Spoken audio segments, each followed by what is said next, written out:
Hi guys, you are with Mans from Quest for a Farm, and yesterday we got a Springbok carcass. So we took it apart, and some of it's in the freezer, some of it's in the fridge, and I'm starting to kind of deal with all of it. So today what I'm going to show you is how we are going to make a super rich, creamy soup with all of the kind of unusable scrappy meats. And then I am going to show you how we make a carpaccio. So what we have here is I've got my tray, which I'm going to use to kind of debone the meat. You can see I've started already. I'm sorry. So yesterday in this pot here, you can see it looks gross, but it's not. I had water, some onions, some bay leaves, coriander, salt and pepper, and all of the kind of bony bits of meat that are not really usable. And I boiled them and boiled them and boiled them for about 4 or 5 hours, and they have come out looking like this. So you can see the meat is kind of coming right off the bones. So what we're going to do is take all the meat off the bones. You can use gloves if you want to. You can use 2 forks to kind of pull it off, but we're just wanting to get all of this meat off the bones, waste not, want not. And as we're taking it off the bones, it is going back this side into our pot of water. So I'll show you when we're done.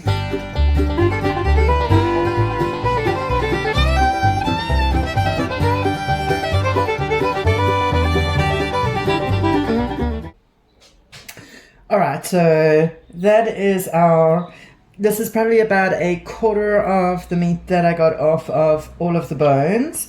So I am just going to, let me bring my pot back in here. Here we go, whoopsie. And then all of this that kind of came out, that can go back into the pot, that can go for washing. And all of this meat I've just taken off the bones will go into my soup pot.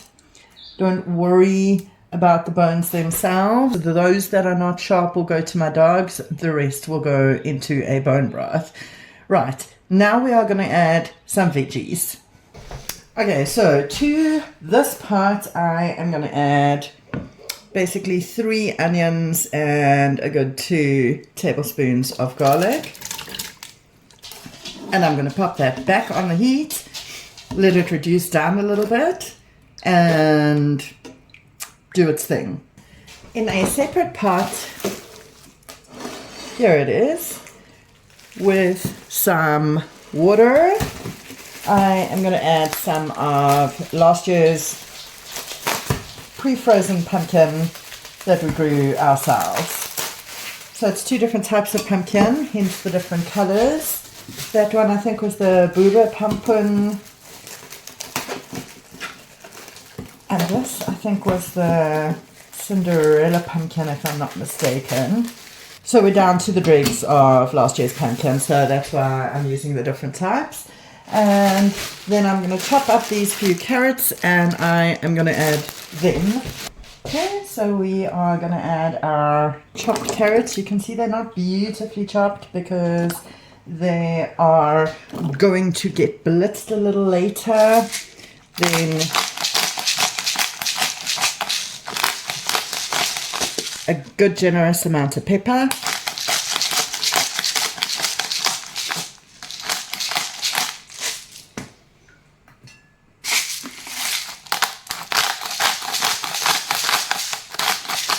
Some salt and some turmeric.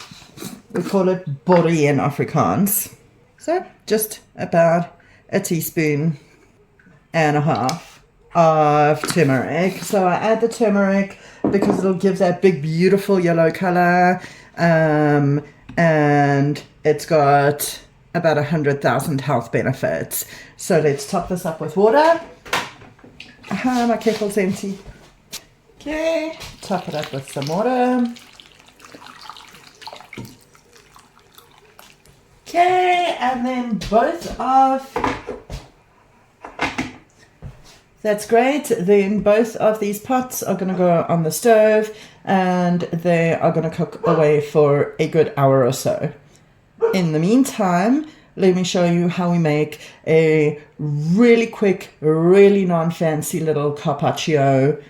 Right, so my version of a venison carpaccio is going to be the easiest thing you have seen all day. So this is a piece of in Afrikaans we call it a rugstrang, which is your prime biltong piece. It's also known in English, I think it's the backstrap or the loin.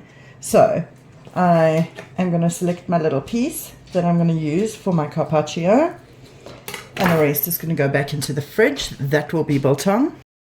So let's just zoom you in a bit. So what we want to do is, you can see this piece was quite tough to cut. It's a sinew and nobody really wants it in there. So we are just going to remove it.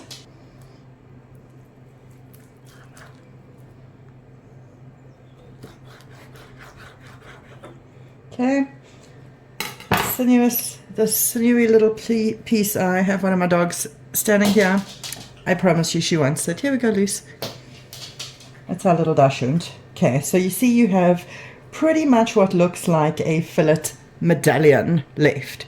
So we are now going to slice it. And remember, it's a little firmer because it's so cold. As thinly as we possibly can.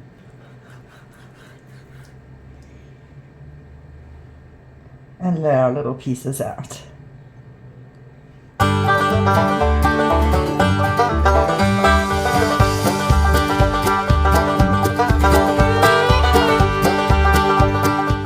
Okay, once we've got our pieces laid out, we need to get them a bit thinner than this. So we're going to cut them to size. And we are just going to, because this is really soft meat, use our knife to, I believe the technical term is, smush them flat. Okay, a little bit more smushing.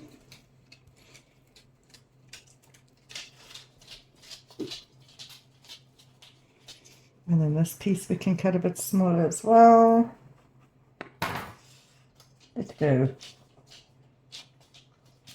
I'm going to show you with one piece and then I'll smush the rest. Okay, so you want it so flat that you can almost kind of see through it. Focus on that. Focus on my meat. Focus.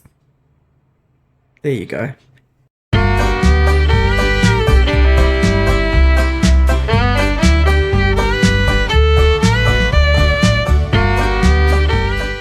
So there's our meat. What we have here is just the plate. So we have a lime that we have grown ourselves. I'm going to cut that in half. And then I am going to squeeze some lime juice out.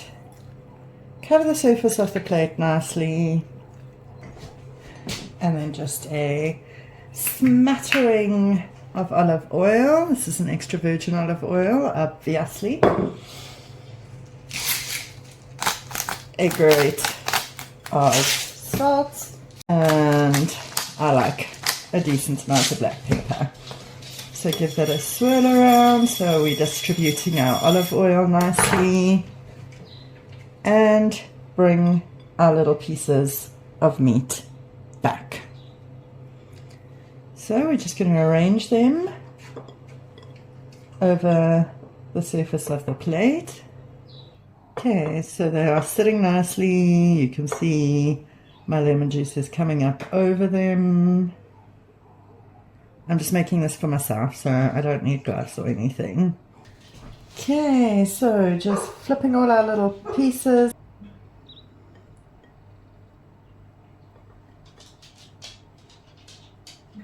Alright, And there she is.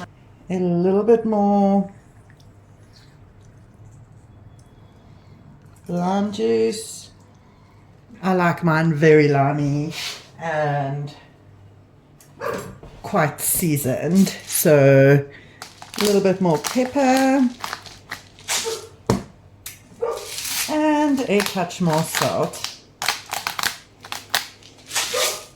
So by the time I've gone out and checked that our soup is boiling and get that at the correct temperature, this will have cured enough for us to have a taste. Alright, I don't know if you can see nicely here. Maybe if I put my own light on. So the meat is actually changed color quite a bit. It's got the color of cooked meat, and that is because the vinegar has cured it. So it's not vinegar, lime juice. So it's, in inverted commas, cooked in lime juice. Let's have a taste. This piece looks good.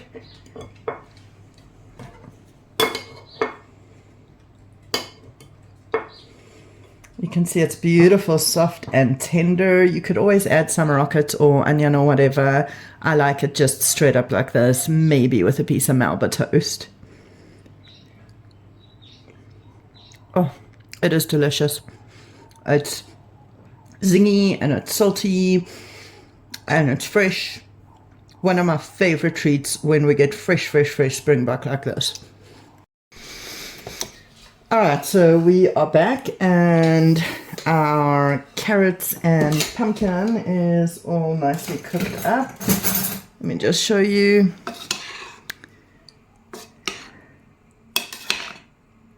So they're all nicely cooked up. You can see they're quite soft. It's a nice yellow color from the turmeric.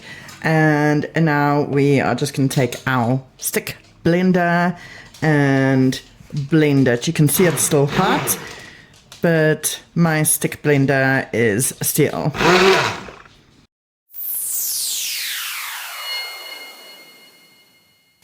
Right, so we now have a nice smooth blend. Let me just get rid of this. And at this point, I'm going to check this part of my soup for seasoning. Let's see how she tastes. Okay. Definitely needs a bit more salt, but season to taste at this point. Maybe a bit more pepper.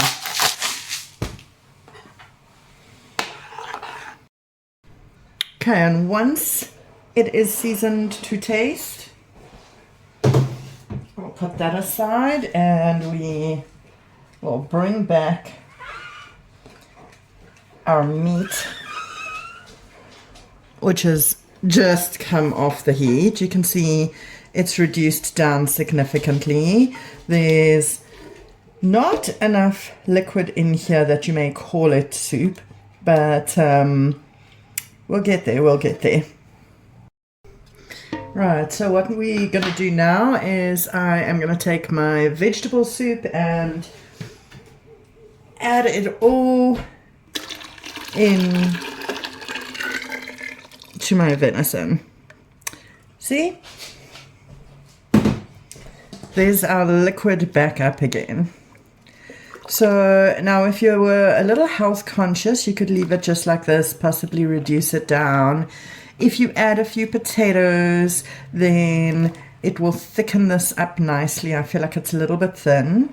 But what I'm going to do is I am going to leave it like that. Oh, there's a bay leaf that I missed. I'm going to leave it like this, and just before I serve it tonight, I will add a little bit of cream to make it a wee tad more creamy. So let's have a taste. Oh, that's really good. Really nice. You can taste the Springbok meat coming through. It's hearty, it's warming. It is the perfect thing for the winter that has just hit us. So thank you for watching, guys. Please don't forget to like and subscribe to our channel. We really do appreciate it. And keep watching and see what we get up to next.